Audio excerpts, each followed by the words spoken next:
Goeiedag en weer eens baie welkom hier saam met ons by ons oggendoordenkings tyd. Lekker is 'n voorreg dat jy saam met ons is.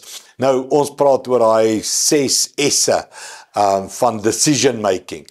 Die belangrike S'e van hoe jy begin werk aan 'n droom. 1, jy ontvang 'n droom, maar 2, dan moet jy nou begin werk aan daai droom.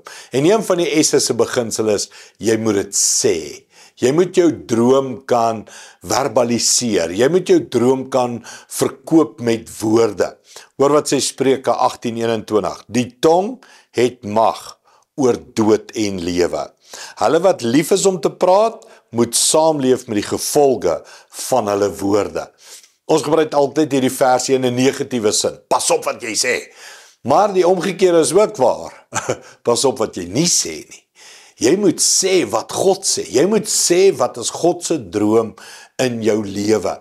En dis 'n bultjie. Ek dink van al die S'e is hierdie seker een van die moeilikste, want hierdie een is jy sit dit nou daar buite. You putting it out there, né? En nou is mense, is dit jou droom? Laat ons dophou of jy het reg gekry. Sien, as jy dit skryf of dink of besluit, is nog al so half geheim. Maar sodra jy dit begin praat, dan begin mense nou sê, okay, kom ons hou dop. Nou, dis nie net negatief, jy is ook positief. As jy het begin praat, is daar baie keer mense wat begin betrokke raak. Hulle raak excited oor wat jy sê.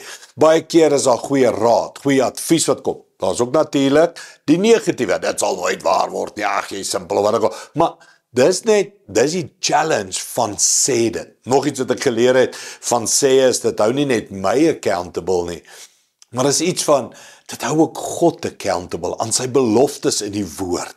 En God hou daarvan, kan ek dit maar vir jou sê, God hou daarvan, om te sien ons sit geloof in sy woord, en ons sit ons self op die spel, en ons sê, hier's dit nou, ek sê dit, en nou moet dit waar word. So, een van die groot stappe, en wanneer jy begin werk aan jou drome, is om dit te kommunikeer. So, gaan skryf dit neer, gaan werk aan, en dan begin jy woorde kry. Hoe praat jy oor God se drome binne in jou lewe? Ek gaan klaarmaak, maar net vir jou sê, hoeveel maal het Jesus nie vir sy disippels gesê nie, die seun van die mens moet sterf, en oor 3 dae of binne 3 dae moet hy opstaan.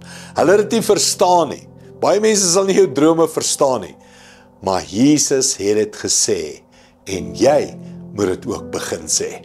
Kom ek bid vir ons saam. Hemelse Vader, baie dankie vir drome. Bold, scary drome, Here. Maar ons moet dit begin praat, Here. En daarom bid ek, gee vir ons krag. Dood en lewe is in die mag van die tong, Here. En mag ons tong gebruik vir lewe, om drome te praat, drome te inspireer, mense te excite, en net in geloof te sê, wat gaan nie doen. Help ons daarmee, gee vir ons die regte woorde op die regte tye. U beloof dit, die Heilige Gees sal dit doen, en ons vat dit, Here.